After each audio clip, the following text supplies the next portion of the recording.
Welcome to the ABQ Accent, where catalysts, innovators, and risk takers share what their accent is on their work. Like a spoken accent, we all have an inflection or emphasis on where we put our energy. Join us to learn how these folks are putting their accents to work, building their vision of the future, and how you can get involved. Hi, everyone. I'm Mariah Harrison, and this is the ABQ Accent podcast. I'm here with Delaney Swink. Thank you so much for being here. Thanks for having me. Mm-hmm. So we've got a lot to talk about today because not only, for one, I want to say that I really identify with so many of the pieces of your life on a personal level and a bit of a work level. I saw in the depths of your resume that one of the programs that you did was through the School for International Training, which my hair stood up because I always wanted to go there. You're interested in languages, you're interested in communications through like poetry and literature, but also like the breadth of human experience, human rights, how we can be working better together to make all of these things happen. Yeah. So that's a bit of a lead in, but I want you to tell us more about it later, right after I do a little bit of a bio. Happily. Okay. So again, Delaney Swink is the new Director of Volunteer Pro Bono Services and Fundraising for the New Mexico Immigrant Law Center. And I say new because that is a role that you are filling that wasn't there before, correct? Correct, yeah. Though I've been with NMILC for almost 7 years now. If my ability to math is there, that's about right. And you started as an AmeriCorps public ally, which I'd love to hear more about that too. I was in AmeriCorps, but I was in NCCC. Oh, nice. I have, by my count, you're trilingual, working on your fourth. Depends on the day. Yeah, right. Yeah. And maybe the immersion. Mm-hmm. You have a BA in International Nonprofit Management and the Romance Languages from Clark Honors College at the University of Oregon. You've experience with reproductive justice advocacy and women gender studies research abroad. Mm-hmm. We're going to talk about maybe some of your time in Chile and Morocco. Yes. Not jealous whatsoever. You're committed to building community through intersectional efforts and believes that all of our liberation is interconnected. Yes. Your position at New Mexico Immigrant Law Center, or NMILC, as I will do my best to continue calling it to shorten it, you enjoy engaging with volunteers to help them find their roles in the movement, which I think is actually a very critical use of language there. So we'll come back to that. And rethinking traditional nonprofit development policies in an effort towards community-centric fundraising. Again, very, very choice words for the work that you're doing and the people you're working with. Mm-hmm. And during your limited free time, you enjoy community organizing, dance, and travel. Yeah. I want you to talk just a little bit about what Immigrant Law Center does when you get a chance. We're not rushing into the work itself. Great. Because there's also a note here about how often and how many agencies you already are also volunteering with in town. Mm-hmm. Okay. There are pieces there. Yeah. How did we come to this beautiful space of your story? Yeah, like what brought me to the NMILC. Work, maybe some more background. Yeah, well, I've always been interested in this line of work. Growing up, I didn't know exactly what that would look like. Yeah. Going into college at the University of Oregon, I just knew I wanted to travel, and an international studies major sounded like the way that I would do that. Yeah. And within that, sort of found my concentrations within international nonprofit management and knew that that would lead me into the nonprofit sector. Mm-hmm. How it brought me to Albuquerque in New Mexico is like a whole different winding story that includes my time in Chile and Morocco. Initially sparked by my love of the desert and then finding this amazing community in Albuquerque and like really feeling like it's home now. Good. And finding my role at the New Mexico Immigrant Law Center that really speaks to my passion of like working with community and helping folks find their role, like you mentioned. Right. Yeah. Well, let's go into that little piece of how you came to the state. Yeah. What about the desert do you love? All the ways. Oh my gosh, all of it. I mean, I grew up in Oregon. I'm used to the rain. I went to the University of Oregon in Eugene that gets totally inordinate amount of rain. Right. And didn't quite realize until I got here how much I don't like that and love the sun. I love the climate here. Mm-hmm. So I stumbled through Albuquerque on a road trip after college with my best friend and their parents' minivan that we rigged up so that we could car camp in it. Just happened through Albuquerque as a way between the Grand Canyon and Austin, not thinking much of it. And as we were driving in, I was like, I love it here. I love that. My friend said, we've been on I-40 for 6 hours. Like, what do you love about it? I said, I don't know, but I just felt it. I feel like that's a lot of transplants have a similar story, but I love it here. Yeah, once you're here, you kind of feel it. When you read about it or see it on the TV, it's not the same as being here. Yeah, so initially it was the mountains and the very couple of people I knew, and as soon as I moved here through an AmeriCorps position, I immediately connected with just like the most amazing people, and that's what's keeping me. Right. Yeah. So that AmeriCorps position, was that something that they placed you in, or did you have a choice of cities? Initially, they placed me. I actually apply directly through the AmeriCorps chapter within a city. So I applied to the Albuquerque Public Allies New Mexico chapter, and they placed me within an organization. I initially got to work at Generation Justice for my first term, and then chose to do a second term at the New Mexico Immigrant Law Center, because I knew that's where I wanted to be. Yeah. How did you find out about the Law Center from Generation Justice? I assume that they had and still have an ongoing partnership. Makes sense. There's like a trajectory there. It was through other AmeriCorps fellows. So I had 2 AmeriCorps fellows in my first cohort who were at NMILC, and they're the ones who recommended me for the role and got me in. Yeah. There's a lot of work going on for you, for the agency right now, and that might be the understatement of the week. And so I'd like for you to describe a little bit about what the Law Center does. I mean, there's something I could read. Oh, I left it at the printer. Why would I bring it with me? So it's on you now. Great. The mission. Yes. And some of the overall programming that people might need to know about, and then where your work ties in. Great. Yeah. So at the New Mexico Immigrant Law Center, we provide all free legal services to low-income immigrants throughout the whole state of New Mexico.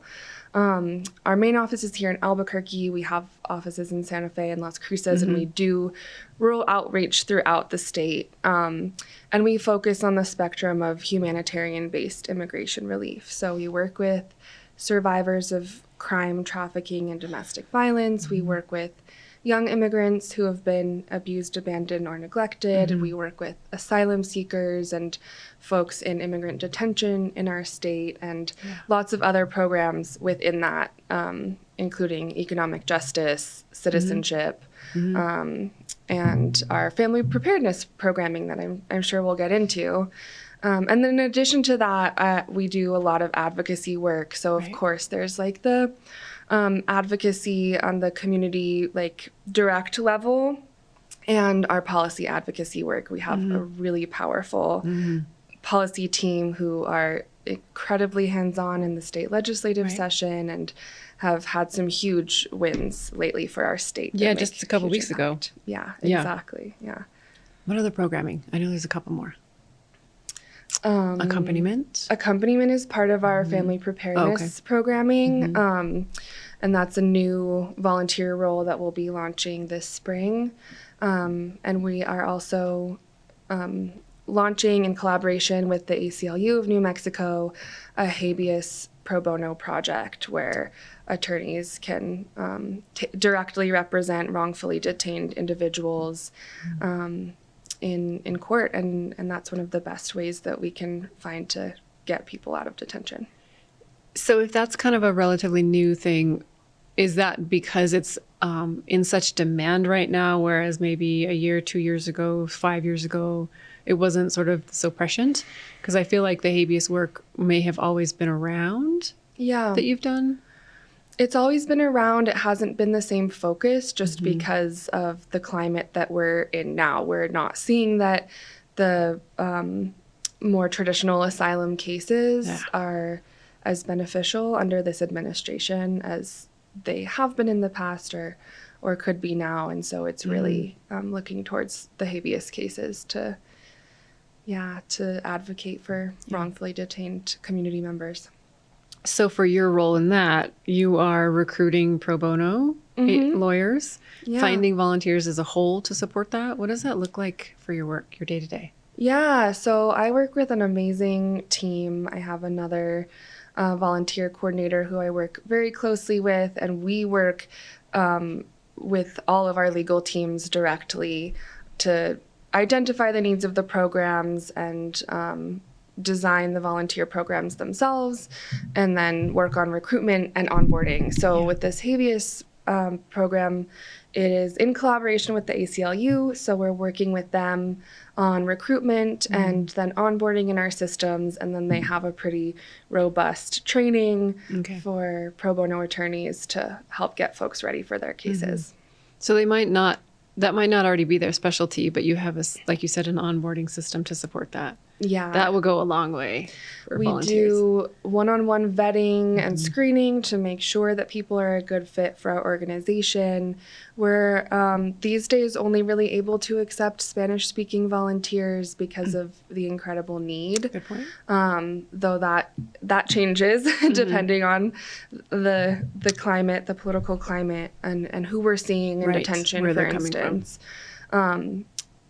But we do that one-on-one onboarding screening. We make sure that there's no conflict with our systems, and then we take the training really seriously because the quality of our services is very important to us.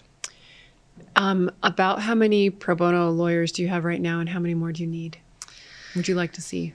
So in total, our whole volunteer base is upwards of 350 people. And actually, most of those are attorneys. Okay.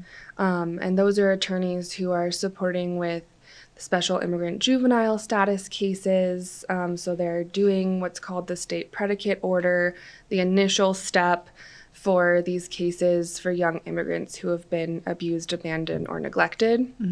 We have attorneys across the country who are doing that work, and they do pro hoc vice, meaning they, go through a system to be able to represent in New Mexico State Court. Yeah. So we accept attorneys licensed in any state. Good to know. Same with the habeas work. They don't have to be licensed in New Mexico, and a lot of this work can be done remotely. So we welcome as many more attorneys that's really good to know. as possible who want to work with us. What's your outreach like? How do you find folks? Like if they haven't found you? We are incredibly lucky that people often find us. We have a pretty consistent flow of interested volunteers. Sometimes it comes down to recruitment and outreach for specific roles. Like I mentioned, Spanish speakers, folks who have experience or might be certified in interpretation, attorneys. So oftentimes we're doing direct outreach to sections of the state bar or more a specific approach for the needs that are arising. Okay. Cool. So essentially a call out to the state and external lawyers that might be interested. You are the person to reach out to support immigrants and refugees and everybody in between coming through our state. Exactly. And we have right on our website a Get Involved menu, and that's where people can find a general volunteer inquiry form and a pro bono attorney inquiry form. Good. And that goes to me and my team, and we'll get back to anyone who's interested. Okay, good. Yeah. So the other half it's not actually equivalently half, but a majority of it is your fundraising. And I know that you guys did a really big push this last year in 2025 to bring funds in to specifically support the programming and the increasing need. What did you call that, and how is it going? Yeah, so that push in 2025 was a huge response to what we were seeing from the federal government, this concern about restricted federal funding, which we have historically received. So the community really responded and gave generously to us in a way that we're going to continue to need as we wade through this administration.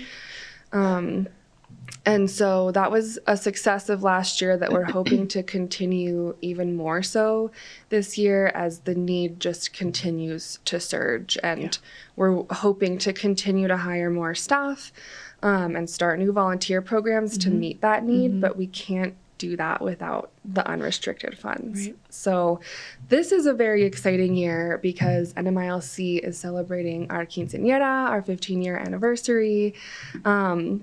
And so we have a whole 15-year campaign. Okay. And so folks who follow us on our social media or our newsletter or website will see that we have a series of events coming this spring and summer, which I can share more about. One of them is in 2 weeks. I don't know when this is coming out. In a week. We'll have time to promote it. Awesome. Yeah. So we have an event at the Albuquerque Museum on Wednesday, April 8th. That's a big fundraiser. They have an incredible exhibit that's called Detention Nation and is really relevant to our work. That sounds familiar. No, I don't think there's a movie component. It's a mostly photography and other. Oh, it's up there now. Yes. Yeah. That's right. I can picture the corner I went around to see this exhibit. Please continue. Yeah. Yes, exactly. So when people go to see that exhibit, they will see NMILC information, VIDA, our volunteers in detention, another incredible volunteer group that we partner with as an intro to the Detention Nation exhibit. So the Albuquerque Museum has been an amazing partner with us in our fundraising and outreach this spring. So we're really looking forward to that event and hope that people come by and see that exhibit. There's going to be a walkthrough of the gallery. So people will have the opportunity to experience that as part of the event on April 8th. And also just the opportunity to hear from some of our staff about what we're doing. Okay. So a lot of events coming up like that, and our Quince year is culminating on October 24th with our Quinceañera Gala that we're holding in collaboration and partnership with Encuentro, who's we're thinking of each other as gemelas. We're twins. We're both turning 15. We were founded the same year in the same building and have been strong community partners ever since. Yeah. And so it's really exciting and energizing to be partnering together on this big celebration of the last 15 years and uplifting each other as important community organizations. I agree. I feel like it's going to be huge and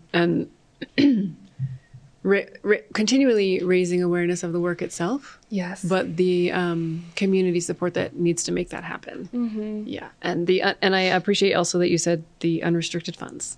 This is not program specific. That is not outcome specific. It is not old school. And so that all ties in, the joint fundraiser with Encuentro, the need for unrestricted funds all ties into what you were talking about at the end of my bio around community-centric fundraising and how we can sort of shift our sector in a way that is actually more impactful for the community as a whole and really encourages us as organizations to work together and community members to support in any way they can, whether you're a major donor and you can give more generously than ever in this incredible time of need, or if you give, we have supporters who give $3 a month, and that is so meaningful. It's not insignificant, and we've been really, really looking at those smaller recurring donations making up a big part of our fundraising. So I also feel like that's sort of a theme or a growing type of donor in a lot of different nonprofit sector needs. Yes. That people realize that $5 here, $10 here, over and over and over really adds up. Yeah. And the more people that do even the small donations. I mean, that's how some of our political campaigns have made some movement that we needed. Yep. When people realize they do have a role to play, even if it's small. Yeah. We all have a role. We all have a stake. That's right. Yeah. Yeah. Well, I'm excited to see more of those events come through. So I will be keeping an eye out for the Quince pieces. Thank you. Something else you mentioned about needing volunteers for was this upcoming program for triaging your phone calls. I mean, it's that basic of how much is happening that you need help with. Exactly. So we have an incredible intake and reception team. They work so hard. They receive nearly 2,000 calls a month, most months. Wild. There's 30 days in a month. There's 4 weeks. Yeah, There's 42. That's so many per day. So many per day. Yeah. And sometimes they get to drink water and, like take a lunch break. So, we're just seeing this need. We are working really hard to find ways to pick up the phone to more people, because that is what our community needs right now. Is yes, the legal services and the direct representation and even the pro se work that we do, but also the information. And so we are designing this volunteer phone lines triage role. It's not designed to be the same as our staff roles that do intake and reception. It's somebody to pick up the phone, gather the information, write down the questions, and pass that along to our team, especially during the hours where we don't have staffing throughout the week. So that's the focus. We're looking for volunteers who are interested in committing to a weekly shift. You have to speak Spanish and English fluently, and be open to answering the phones. And that's a task and a talent in itself. Exactly. It's not for everyone, but for those who are interested, we welcome you and need you. So, good. Yeah. About how many hours per shift? It'll range from 1 hour shifts a couple times a week to like 1 3 or 4 hour shift a week. Okay. So very much to what the volunteer can really provide for your needs. Cool. Okay, we'll be able to support that too in terms of sharing out the need. Yeah. We could. That's actually a really great opportunity for us to put on our website. Yes. One of ABQ volunteers, because it's not like a lawyer where it's a very different type of, but the phone triaging. That's a great point. Specifically bilingual. Yes. Yeah. Okay. It's my action item, at least one of them. Me too. I'm like, let me post that on the city volunteer page. And cross-posting too. We want to be able to share the work itself. And community events, we're trying to do more and more to outwardly sort of, that's what socials are for. Not just to read, but to reshare and promote. Yeah. Especially exactly. Spread the word. Yeah. And I find that that's often the way to go about it these days. People are looking for ways to volunteer or give back or donate. And oftentimes I speak to people who are like, wow, I'm so glad I found you and that you exist here and that there's a way to plug in. I agree. So, yeah. I'm interested in the volunteers in detention program, but I don't want to get into that right now. I want other people who are interested to reach out or look into it. Yeah, great. Are there pieces of your work that you think maybe reach your soul a little more deeply in regards to things you've studied or things you've experienced across the world? I mean, I know that you went, and I'm piecing my thoughts together, bear with me. In undergrad, you said, I want to travel and I want to find a way to make that happen. And so you did your internship and you found these programs that provided ways, but they were also very like topic oriented to what you were studying. Thank goodness whoever your academic advisor was. Yeah. I appreciate that. And the work that you put in, because applying for those types of internships is no small thing. So I want to know so much. What did you do in Chile, and how does that work relate to what you put together for your undergrad program that maybe ties to the work now? Is that too much? That feels heavy. Go for it. Yeah, I'll see where it takes us. Okay. So, yeah, you're right. I was so interested in travel. I knew that I wanted to do a year abroad. I wanted to do a Spanish-speaking country and a French-speaking country, and fell in love with the idea of being somewhere in Francophone Africa, and that led me to Morocco, because it was the only program that offered a semester in that part of the world, and I really wanted to have that immersive experience.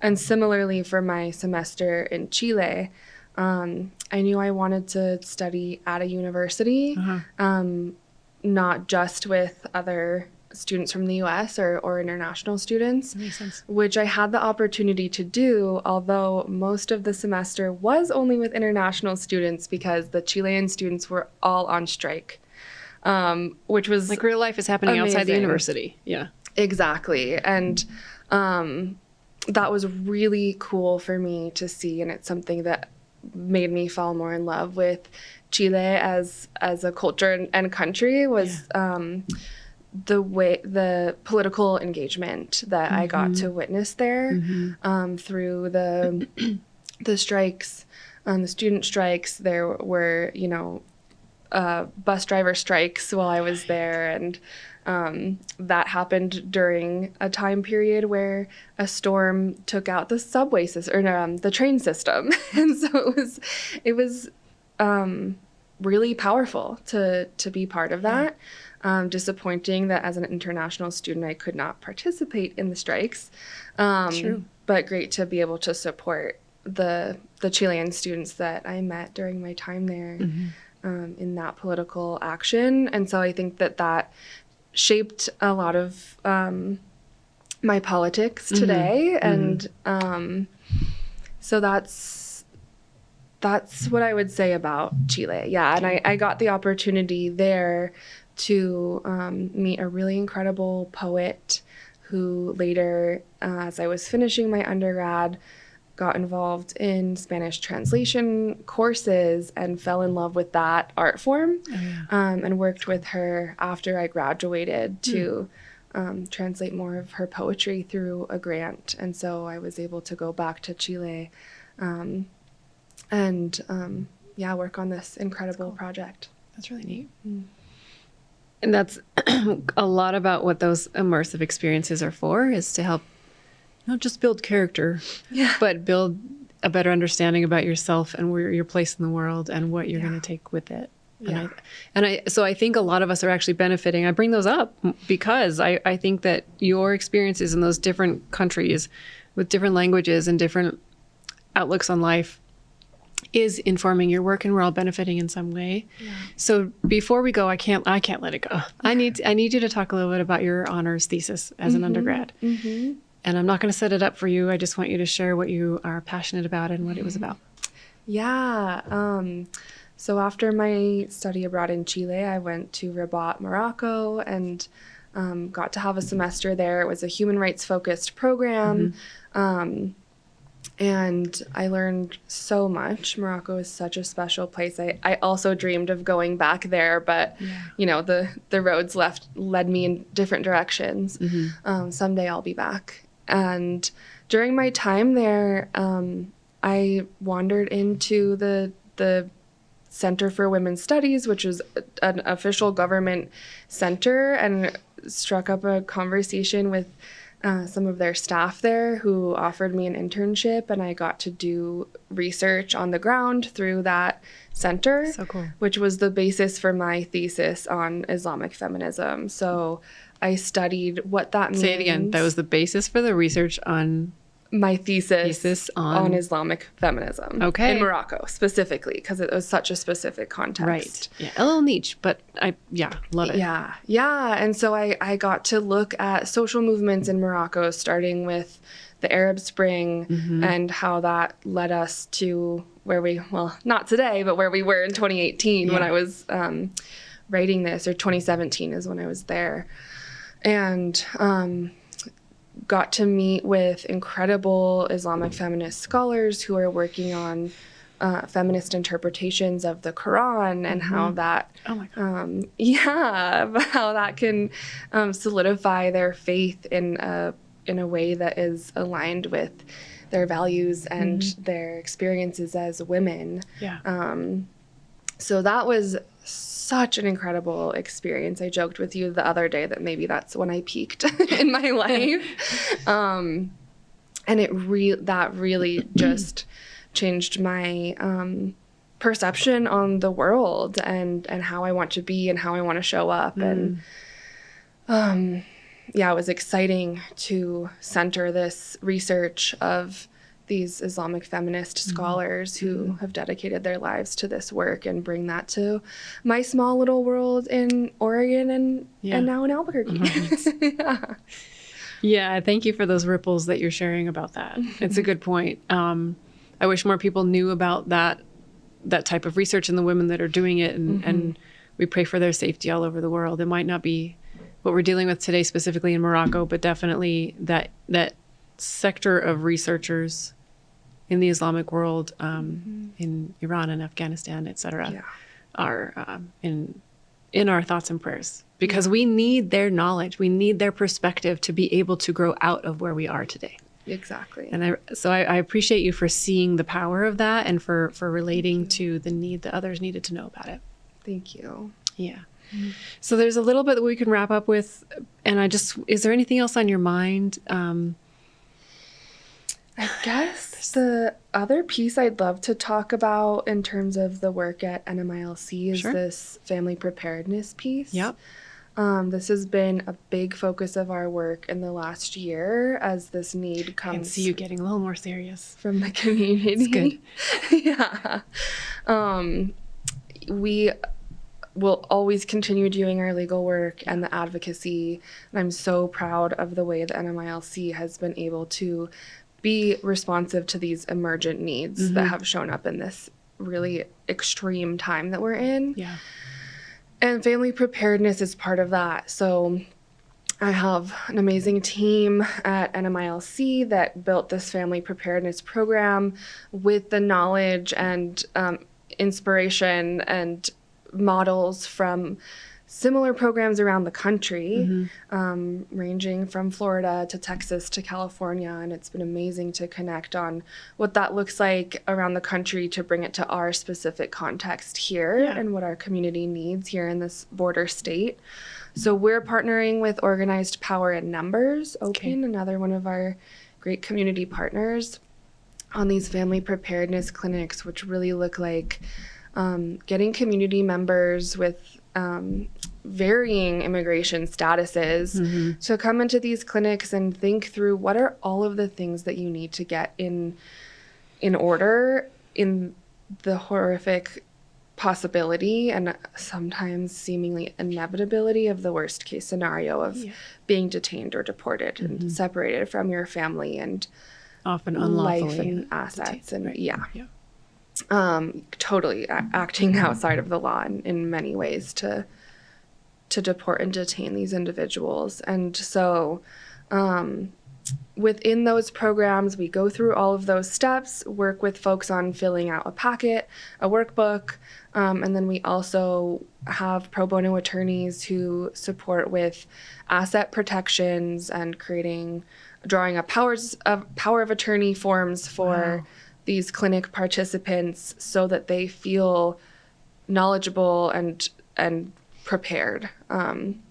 As heavy as it sounds to think about that and confront that possible reality, it actually, what we've seen is that it's really, comforting might be a stretch, but beneficial to people to be armed with the resources. Yeah.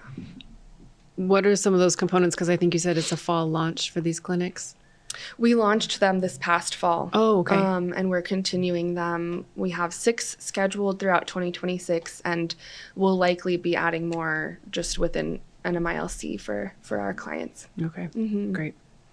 So people can find information for that on the website? Yes, and we actually have an amazing web page where our family preparedness toolkit and a ton of other resources live. Cool. I believe it's nmilc.org/toolkit is the URL, but it's pretty easy to find on there. And I think that's an incredible resource for anyone in the community to look towards. Yeah, to refer to. I mean, it's kind of like the Know Your Rights thing that you guys also support. Yes. More of us need to know things about this preparedness and know your rights, whether you think you're going to be deported or not, to support your community members and your neighbors. Exactly. Even people who look like us and just have loved ones who are dealing with these realities. It's helpful for us to be knowledgeable also. As we're finding out across the country, it takes a community Yeah. to protect. Mm-hmm. Well, Delaney, thank you so much for highlighting that particular piece and everything else also. I feel like we've just touched our toe. Yes. You're quite humble, but I know that your work is powerful and your heart is huge. So thank you. Thanks, Mariah. So I'm going to share the link for the overall organization, but also the toolkit and anything else we want to highlight. Great. And call for volunteers at the very least. Reach out to you if there's a way that people can support you. Yes. I'd say. And give, even if it's just a few dollars a month. Yeah. It's meaningful. Please do. Yeah. Donate. Thanks. All right. Thank you, Mariah. Thank you so much. Appreciate you. You too. And we hope everyone else comes back for another ABQ accent.